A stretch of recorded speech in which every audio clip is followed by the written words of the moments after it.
So now that you know a little bit about layers and a little bit about adjustment layers, let's talk about how you can utilize layers to actually create some different type of art. All right, so for this, we're going to use the trolley.jpg image, okay? And what I'd like to do is place a logo right here in this empty space that's on this trolley. All right, the image we're going to be using is an image called the grind, and it's a Illustrator image. Now, when you ask for an Illustrator image to be brought in, it says, okay, how do you want this to be, or what do you want it to be? We'll say this whole object. We'll say okay, and there it is. Okay, and I'll just put it here so you can see what it looks like. I'm going to double click to drop it. Now, this is what we call a smart layer.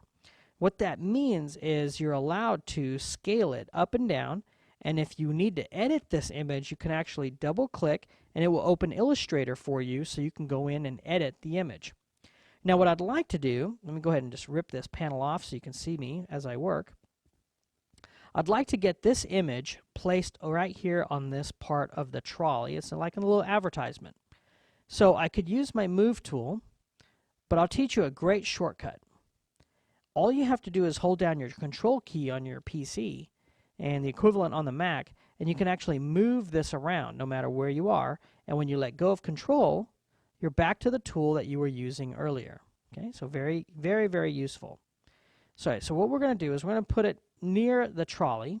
Okay, I'm going to zoom in so we can see exactly what we're working on.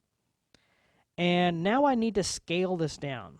So how much do we scale it? Well, you know, that kind of depends. And the easiest way to scale this is to use what we call the free transform tool. So we'll go over here to edit and we'll choose free transform. Now when you use free transform, you get these little handles. So I'll go ahead and click and drag. Now you notice I can squish the logo, I can make it really skinny, I can do a lot of, you know, not so great things to it. One of the things that I want to be very, very conscious of is to keeping this perspective. So I'm going to hold down Shift, and you notice when you do that, all of a sudden it scales this in proportion, which is perfect. That's exactly what we want. Okay, and I'm going to go ahead and scale it down like this. Let's go ahead and zoom in, see what this looks like. Okay, and I'm going to go ahead and match the rotation here. So if you move your mouse towards the outside, you notice it goes from this solid arrow to kind of this double arrow. So I'll just go ahead and click and drag that.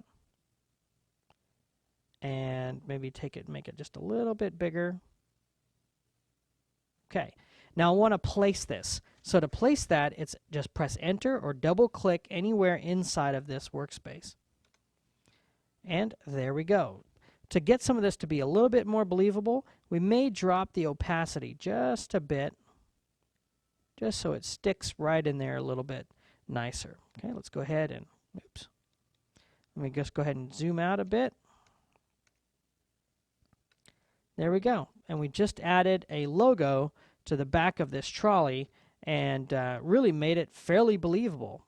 So that's a quick way of actually transforming, resizing, and even rotating separate elements that you have on their own particular layer.